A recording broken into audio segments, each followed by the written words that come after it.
All the people say, all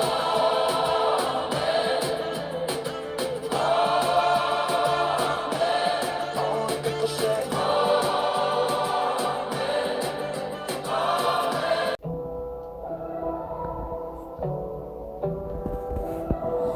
Do you know what happened there? Okay, so can someone tell me why David went to fight against that giant? Any idea? Nothing? Okay, don't worry. First thing that we have to remember about that story is that David is one of 8 brothers in common. And there were 7 brothers that were fighting in Saul's army. They were fighting against one army, that is the Philistine. So there was one problem, that they had like a really big problem. It was a giant, and his name was Goliath. And the thing was that when David brought that food to their brothers, he noticed that the army was struggling and having like troubles with something that they cannot deal, or that they think that they cannot deal. And then he wondered, okay, what's going on here? What's the problem? So why all the people here? We have an army. We have the greatest king in the world. We have gods on our side, and why we are suffering here? Why we are struggling with this enemy in front of us? Why this person here? It's just one person. Yeah, it's true. It's giant, and he's in front of us. But why are we having this problem with us and saying, "Oh my God, I cannot do that. Oh my God, he's so big, I cannot fight against that." So he was having those thoughts when he reached the field, and I want you two guys. You have a Bible. Samuel, first book of Samuel, chapter 17, verse 30. Can someone help me reading it? Then David said to Saul, "Let no man's heart fail because of him. Your servant will go and fight with this Philistine." Imagine. I want you to focus on one thing here. Imagine how brave was David to go in front of the king to say, "Okay, don't worry, I'm gonna deal with this guy. I'm gonna deal with this giant here that is giving you trouble, to you, to the whole army that you have, and to everything that you've been doing here," because they are ready for what? How many days? All month fighting against an enemy that they couldn't deal with. And then there's just one little guy who approached to the king and said, "Okay, don't worry, I'm gonna fight against this guy." Imagine like the bravery and the courage of this boy telling to the king that okay, I'm gonna be here, and I know that you guys are having troubles. I'm gonna fight against this guy, against this giant. Imagine how brave is that. Just focus on that. Like, imagine like actually in this moment, if you are doing something in your class or in your schools, like doing like a really big project, the one that you have to do to graduate at the end of the semester, and then there's just one kid coming from kindergarten and tell you, "Oh, you know what? You should do this because that's gonna work for your project." What do you think about that? What would you think? Would you believe in that little boy? No? So imagine how Saul felt when David approached to him and said that to him. Like, okay, so first of all, who are you? Like, that you are coming here to tell me, okay, you can fight against that man over there that is literally making my whole army to fear, to know what to fight because like he's really a giant, and you're just here telling me that you're going to fight against that man? Imagine that. So why do you think David said this to the king at that moment? Any ideas? No? Okay, imagine.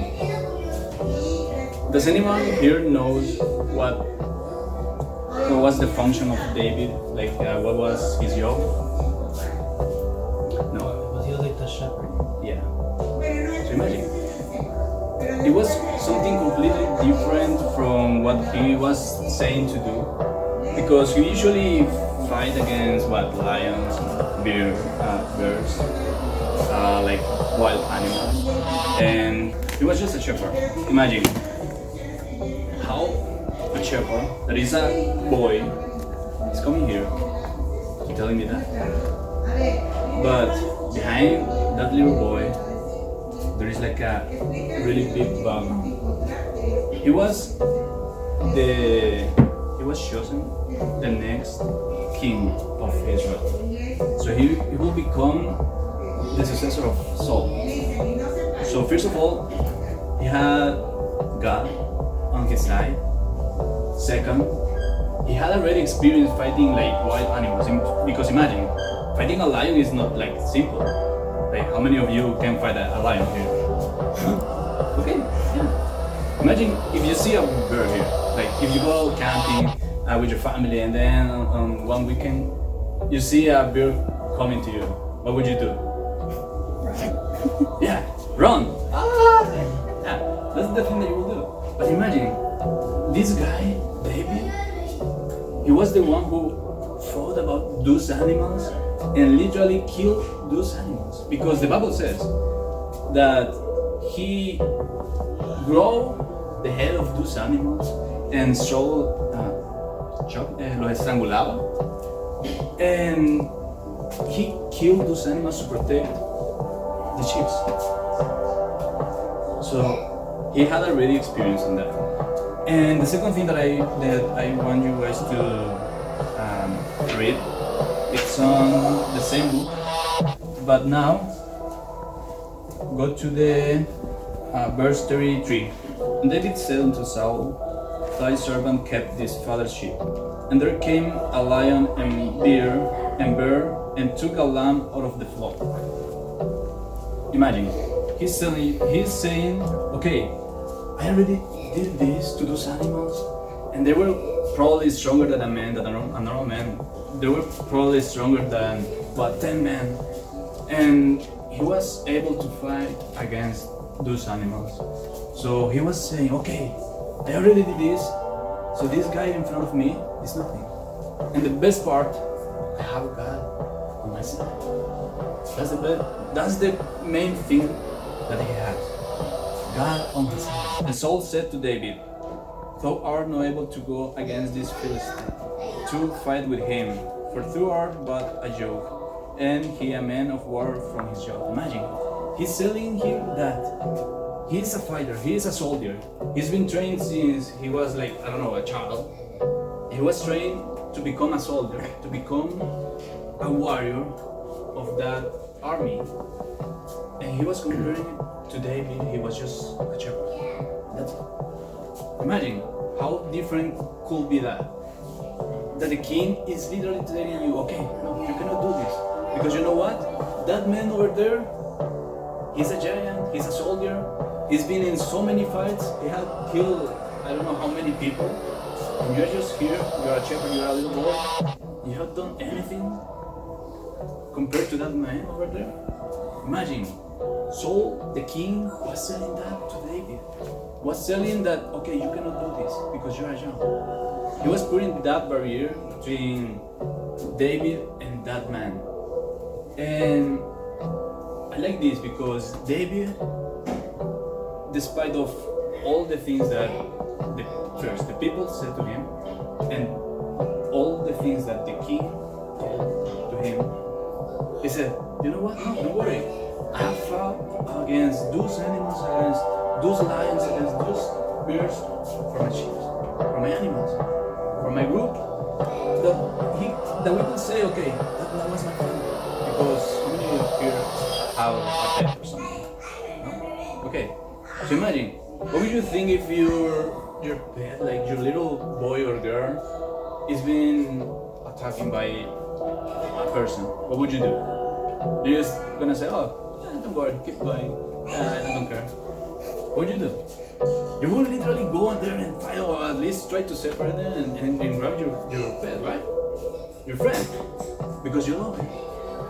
And that's the same thing that he did for all of sus ovejas. And now he was telling to the king, okay, don't worry, I already fought for this. Now I'm gonna fight for you and for my people against this enemy, against this giant that is in front of us. And imagine how brave and how much courage you should have to do something like this. Because imagine, in our daily life, we can do like so many things. Like, for example, in school, you have homeworks, projects, assignments, whatever you have. And sometimes you can say, oh my God, I have so many homeworks to do, I have so many assignments, I have an exam the next week, I have to do this, I have to do that. And you think, oh my God, I cannot do this. And then you start to hesitate about yourself, about your ability to finish or to at least accomplish all the things that you have to do. And sometimes the hesitation is there for us. Because, yeah, when we notice that there's like a really big problem in front of us, or that we have to do like something that it can be super frustrating or even huge, that we can think that we cannot manage that, is something difficult for us, and we say, okay, maybe I'm not able to do it, maybe I don't want to think about that because that's too much for me. Oh no, I don't want to even take a look of that because I know that I'm gonna fail. Maybe that's the first thing that you can think about. But imagine, compared to David, it was the courage to say, okay, you know what? I already have done so many things for my chiefs, and now there's like a huge problem that is not only affecting me but affecting my people. And I'm going to fight against that because I know that God is on my side and that God is with me. So you also guys know how to remember that. Every single one of you here is a son of God, is a daughter of God. And don't forget about that. No matter what you do, no matter if you think that is simple, just to, like, for example, go shopping or do homework, or maybe you're having troubles with, I don't know, in your school, with your friends, with your family, or I don't know what, because all of us here have, you know, maybe we can think, or we can say, oh, that's too much for me, maybe I'm not able to manage that. But you have to remember one thing: God is always with you. He's not gonna leave you alone. And I know that this song, that, oh, you know what, I already have listened to that. So many people have told me this already, and yeah, I already know it. Yeah, but it's not just something that you have to know. It's something that you have to feel and to remember for everything. Because no matter what you have to do or what you're gonna do, God is always going to be with you.